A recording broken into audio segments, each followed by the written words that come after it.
नकल हमेशा अकल से करनी चाहिए, वरना क्या हो जाता है, आप बड़े हास्यास्पद दिखने लगते। अब मोदी जी पूरे दुनिया में डंका पिटता है, मोदी जी का राष्ट्रवाद की बात करते हैं, भारत की संस्कृति की बात करते हैं। अब उनकी नकल करने के लिए जो राहुल गांधी, जब जैसे मोदी जी जापान जाएंगे क्वाड की मीटिंग पे, तो राहुल गांधी जाएंगे कैम्ब्रिज लंदन, और वहां पर बजाय राष्ट्र के गौरव की बात करने के कहेंगे कि भारत एक राष्ट्र ही नहीं है। टोटली निगेटिव बात। अब आप नकल कर रहे हैं लेकिन अकल नहीं। अब 21 तारीख को मोदी जी अमेरिका जा रहे हैं स्टेट गेस्ट बन के, बड़ा रेयर ऑनर होता है। वहां पर जो बाइडेन जो राष्ट्रपति हैं वो मोदी जी के ऑटोग्राफ मांग रहे हैं कि भाई वहां बैठने की जगह नहीं है, लोग मेरे पीछे पड़े हुए हैं, आपके अंदर क्या जादू है जो इतने लोग। ऐसे माहौल में अब वो स्टैनफोर्ड यूनिवर्सिटी पहुंच गए, अमेरिका पहुंच गए, वहां पे वो क्या कह रहे हैं, भारत में मुसलमानों और दलितों पर अत्याचार हो रहा है। यही नहीं, देश की अलग, कि देश में प्रजातंत्र नहीं है, भारत बेकार देश है, राष्ट्र ही नहीं है। तो अब आप इसे कहते हैं हम लोग मेडिकल में obsessive compulsive neurosis, OCN, obsessive compulsive neurosis dash Modi. अरे भाई, आदमी विदेश जाता है तो वो अपने देश के गौरव की बात करता है, अपने देश की संस्कृति की बात करता है, भले जो भी कमियां रही हों। अब आप कह रहे हो कि दलित और मुस्लिम खतरे में।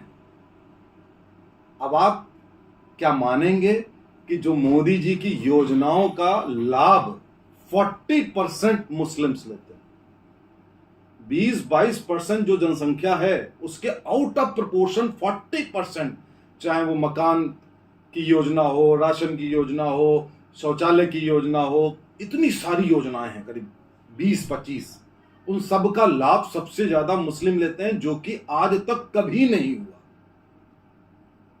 आजादी के इतिहास में कभी नहीं हुआ। दलित की पोजीशन दिन पर, जो आज पिछले 9 सालों से मोदी जी ने दलितों के लिए किया है, जो योजनाएं लाए हैं, अगर कांग्रेस 75 साल पहले लाई होती तो आज ये दलित शब्द भी हम ना सुनते। तो आप जरा सोचिए कि जहां भारत इन 2 डिपार्टमेंट में बेस्ट हो गया है, वो बदनामी वो सोच रहे हैं कि अगर हम जितना बोलेंगे उतना ही लोग समझेंगे, एक नैरेटिव बनेगा। ना तो राहुल गांधी को खुद समझ है दिमाग में, प्रतिभा नाम की चीज ही नहीं है, और ना ही उनको राय देने वाले ऐसे हैं। अब कैम्ब्रिज में गए तो कैम्ब्रिज में एक युवा ब्यूरोक्रेट ने इनकी क्लास ली।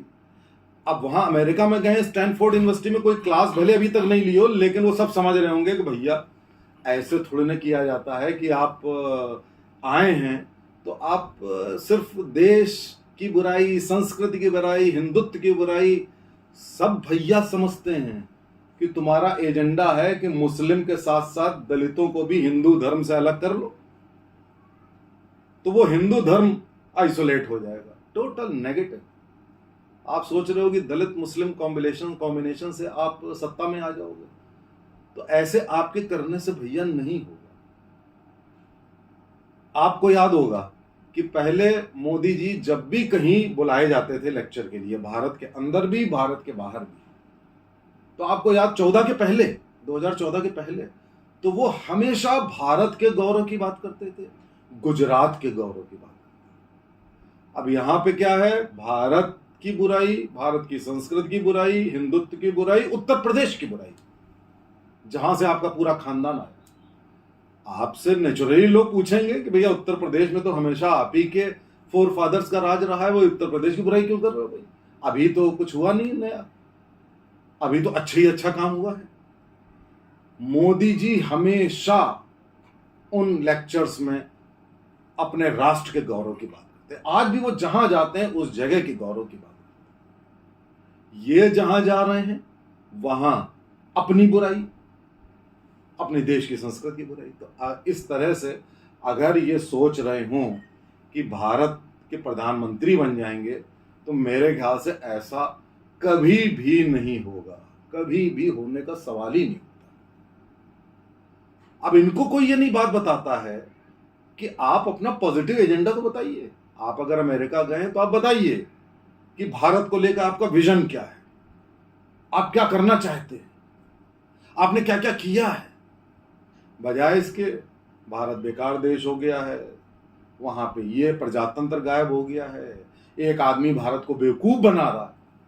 अरे भैया, अगर उनमें इतनी क्षमता है कि 140 करोड़ को बेवकूफ बना रहे हैं और आप कह रहे हो भगवान को भी मूर्ख बनाते हैं, तो तब तो फिर वो आदमी इतना सुपर हो गया, ह्यूमन हो गया कि भैया ठीक है, देश उसके हाथों में सुरक्षित है, तब तो ये होना चाहिए। तो कहने का तात्पर्य ये है कि आप भारत को विभाजित करके, नफरत फैला के, ऊपर आप बोर्ड मोहब्बत का पैगाम रख के सब समझ जाते हैं कि ऊपर दुकान में कुछ लिखा है, वो अंदर दुकान में कुछ है। आप लोगों को भी समझना होगा, राहुल गांधी की ये नेगेटिव पॉलिटिक्स, राष्ट्र विरोधी पॉलिटिक्स, संस्कृत विरोधी पॉलिटिक्स, हिंदुत्व विरोधी पॉलिटिक्स, देश के जो कण कण में समाहित है राष्ट्रवाद, उसके विरुद्ध एजेंडा, मुस्लिम देशों से फंडिंग लेकर और क्रिश्चियन देशों से फंडिंग लेकर भारत को डिस्टेबलाइज करके अगर आप चाहते हो कि भारत पे आप राज कर लोगे, ऐसा कभी संभव ना तो होगा ना आप करने देंगे। चैनल को सब्सक्राइब करिए, शेयर करिए। नमस्कार, जय हिंद।